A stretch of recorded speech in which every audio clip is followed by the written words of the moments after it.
رسول پاک صلی اللہ علیہ وسلم احساس والے نبی ہیں، اور احساس حضور نے امت کا کیا، احساس والی زندگی گزاری، ہر لمحہ محبوب پریشان رہے۔ یہ تھوڑا عرصہ پہلے ڈاکٹر ہارون صاحب مسلمان ہوئے ہیں، اور ابھی انہوں نے 2-3 کتابوں کا انگریزی میں ترجمہ کیا ہے، اور بھی کچھ کتابوں پہ وہ کام کر رہے ہیں۔ ہالینڈ کے رہنے والے ڈاکٹر صاحب ہیں، توجہ ہے میری بات پر آپ عزیزوں؟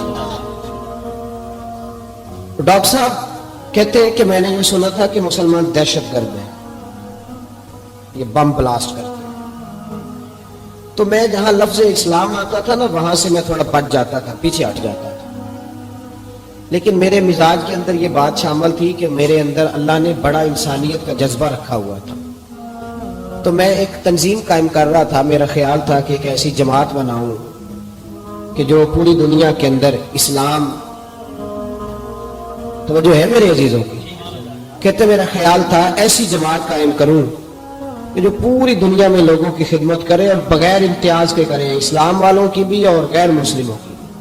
لیکن مجھے بڑا دھچکا رہتا تھا کہ مسلمان سخت گیر قوم ہے۔ میں نے بہت ساری جماعتوں کا منشور اور دستور منگایا، اور میں نے کہا میں اپنی جماعت کا دستور لکھوں گا تو پہلے ذرا سارا میں مطالعہ کر لوں۔ ڈاکٹروں کا ٹیبل ہوتا ہے، اس کے اوپر شیشہ لگا ہوتا ہے، نیچے وہ جو چیز ضروری ہوتی ہے وہ رکھ لیتے۔ کہتے ایک مصر کے مولانا صاحب آئے ہوئے تھے ہالینڈ کے دورے پر، اچھی انگریزی جانتے تھے، تو کسی وجہ سے علیل ہو گئے۔ میرے پاس وہ آئے، اور انہوں نے دیکھا کہ میں انسانی حقوق پر کچھ لکھ رہا ہوں، کام کر رہا ہوں، تو وہ دیکھ کر کے مجھے کہنے لگے کہ ڈاکٹر صاحب آپ کوئی تنظیم قائم کر رہے ہیں؟ میں نے کہا ہاں۔ تو کہتے انہوں نے ہلکا سا ٹچ دیا، زور نہیں دیا، ویسے بھی جو ہلکی بات ہوتی ہے وہ ذرا دل میں جلدی بیٹھ جاتی ہے۔ کہتے ہلکا سا ٹچ دیا، کہنے لگے اگر کبھی موقع ملے تو میرے نبی پاک کی بھی سیرت پڑھ کے دیکھیں، بس ہلکی سی بات، اور وہ جملہ چھوڑ گئے۔ اعلیٰ حضرت فاضل بریلوی علیہ رحمہ نے لکھا ضروری نہیں کہ تم جو کہہ رہے ہو وہ منوا کے اٹھو، لیکن میسج ضرور چھوڑ دیا کرو۔ جب انسان کے ذہن میں بات ہوتی ہے نا، یہاں سٹاک ہوتا ہے جب بات کا، تو جب وہ کام کرنے لگتا ہے تو ایک دفعہ وہ بات سامنے ضرور آتی ہے۔ کہہ دیا کرو۔ انہوں نے کہہ دیا کہ ڈاکٹر صاحب ایک دفعہ حضور کی سیرت بھی پڑھ لیں۔ کہتے ہیں میرے ذہن میں بات بیٹھ گئی، مصروف آدمی تھا، زیادہ تو نہیں میں مطالعہ کر سکتا تھا، لیکن میں نے ایک دن 10 منٹ گھر میں ملے تھے تو میں کمپیوٹر پہ بیٹھا، اور میں نے کہا کہ انگریزی میں جو کتابیں حضور سید عالم صلی اللہ علیہ وسلم کی سیرت کی ہیں ان کو ذرا دیکھتا ہوں۔ تو فرماتے کہ میں نے نیٹ پہ سرچ کیا، پہلی حدیث آئی اور میں کلمہ پڑھ کے مسلمان ہو گیا۔ حدیث کہاں ہے؟ سبل الہدی والرشاد میں بھی ہے، کنز المال میں بھی ہے، مسند احمد میں بھی ہے، ابن اسحاق میں بھی ہے، ابن شام میں بھی ہے، اور شاید سیرت کی تمام کتابوں میں آپ کو روایت مل جائے۔ نبی پاک صلی اللہ تعالی علیہ وسلم کی حدیث اور روایت کرتے حضرت سلمان فارسی رضی اللہ تعالیٰ عنہ، اور ساتھ ہیں سیدنا بلال حبشی رضی اللہ تعالیٰ عنہ۔ فرماتے ہیں ہم گھر سے نکلے، حضور نے فرمایا ذرا جلدی چلو ایک ضروری کام ہے۔ فرماتے ہیں بڑی تیزی کے ساتھ آج روٹین سے ہٹ کر محبوب نے تیز تیز قدم مبارک اٹھائے، تیز تیز، اور فرماتے ایک گلی ہم نے کراس کی، دوسری گلی میں جو پہنچے تو پھٹے پرانے کپڑے، سادی سی بیوی، اور حالت بتاتی تھی کہ بیچاری کسی غریب گھر کی ہے۔ وہ سڑک پہ کھڑی تھی اور رو رہی تھی۔ میرے کریم رسول نے فرمایا بلال اسے پوچھو کیا مسئلہ ہے، کیوں روتی ہے؟ تو حضرت سلمان عرض کرتے ہیں میں نے کہا حضور میں پوچھ لیتا ہوں، آپ جائیے، کام بڑا ضروری ہے جو نکلے، میں معلومات کرتا ہوں۔ تو محبوب نے فرمایا نہیں، اس کے آنسو پوچھنے سے ضروری کوئی کام بھی نہیں، پہلے اس کی داد رسی ہوگی، اسے پہلے پوچھا جائے گا۔ روتے نہیں رہتے لوگ گھروں میں، لوگ گزر نہیں جاتے چپ کر کے؟ کتنے لوگ تڑپتے، کون احساس کرتا؟ نبی پاک سید عالم صلی اللہ علیہ وسلم رکے اور اس خاتون سے پوچھا کیا بات ہے؟ اس نے کہا کہ بات کوئی بھی نہیں، میرا ایک ہی موٹا سا مسئلہ ہے۔ کہا وہ کیا؟ کہنے لگی میں غریب ہوں، اور غریبی بذات خود بہت بڑا گناہ ہوتی ہے، لوگ بڑا جرم سمجھتے ہیں اس کو، بذات خود میں نے شروع میں کہا نا کہ مذہبی سٹیج کی بھی صدارت غریب آدمی نہیں کر سکتا، کیونکہ غریب جو ہوا جہد کول دتھی ہونی انہیں نیڑے بہنا ہے نا جی، جہد کول نہیں انہیں تو پیچھے جا کے بہنا اینڈ تے وہ کہڑا دتھی ہے۔ اس سٹیج پہ بھی غریب آدمی کی صدارت نہیں ممکن ہو ہی نہیں سکتا۔ میرے رسول پاک سید عالم صلی اللہ تعالی علیہ وآلہ وسلم نے فرمایا پہلے اس سے پوچھو کیا مسئلہ ہے۔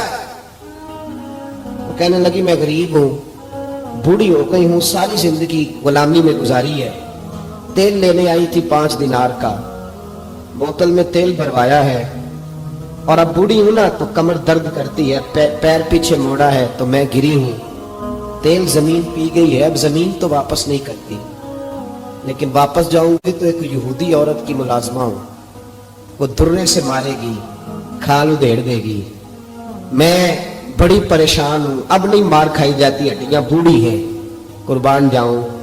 حضرت بلال کو حضور نے حکم دیا، فرمایا دوڑ کے گھر جا 5 دینار لا۔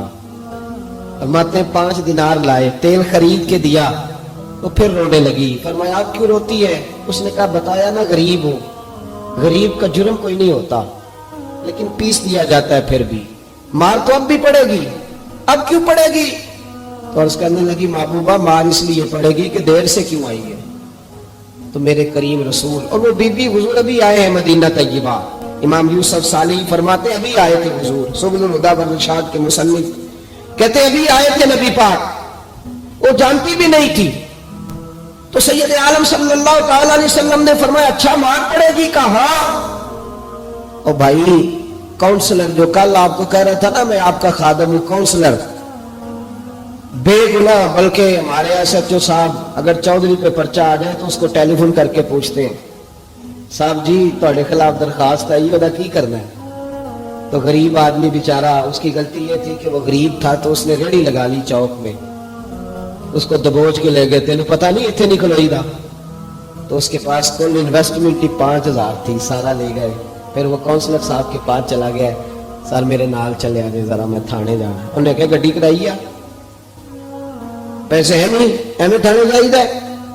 اب وہ گاڑی لایا ہے، پتہ نہیں کہاں سے لایا ہے، تھانے پہنچا ہے، اور یہ ہے ہمارا حال کہ وہ ایس ایچ او بھی بیٹھا ہے کرسی پہ اور کاؤنسلر بھی کرسی پہ بیٹھا ہے، اور وہ غریب پیروں میں بیٹھا ہے اور ہاتھ باندھ کے کہہ رہا میری ریڑھی دے چھڈو، میری 4 دھیاں نے تو میں شامی کھانا کھانا ہے۔ کدھر گیا امت کا وہ ذوق؟ ساری زندگی نعتیں سننے والوں بتاؤ تو صحیح نعت نے تاثیر کیا دی ہے؟ اگر ابھی بھی گھاڑی غریب کے پاس کھڑی نہیں ہوتی تو پھر کیا اثر ہوا ساری زندگی نعت سننے کا؟ میرے مصطفیٰ کریم سید عالم صلی اللہ تعالی علیہ وسلم نے فرمایا اس خاتون سے یہاں کاؤنسلر ساتھ نہیں جاتا، کہتا کر دیا ٹیلی فون، سویرے 9 بجے پہنچ جانا۔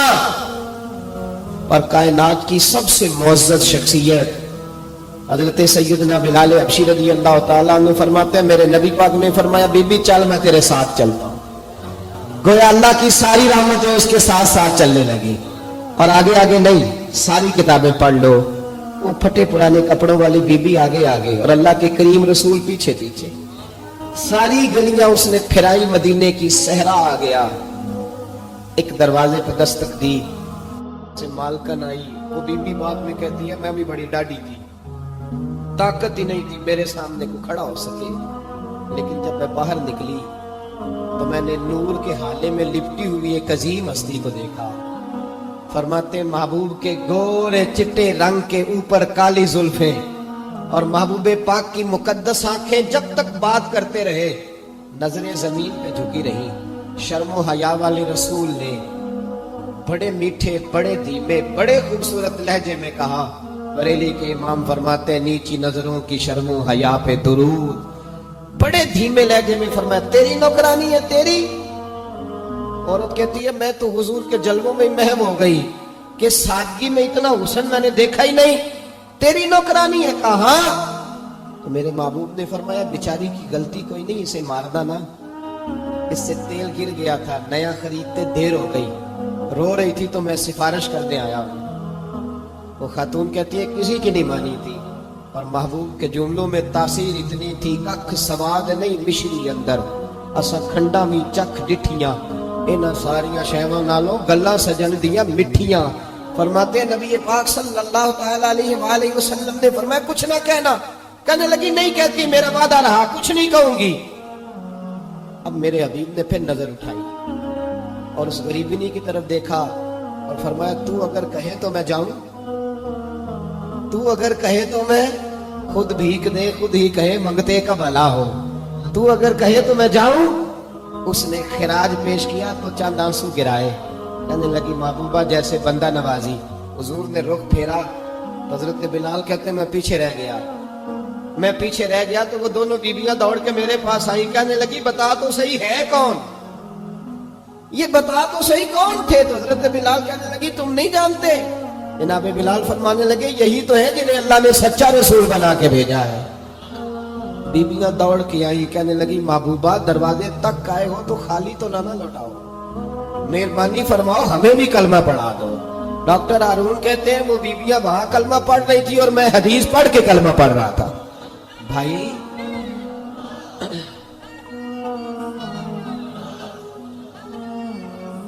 اگر دولت احساس ہے نا پھر تو زندہ ہے. جو زندہ ہوتا ہے اس میں لچک ہوتی ہے، جو مر جاتا ہے وہ اکڑ جاتا ہے. اگر زندگی ہے تو پھر احساس ہونا چاہیے.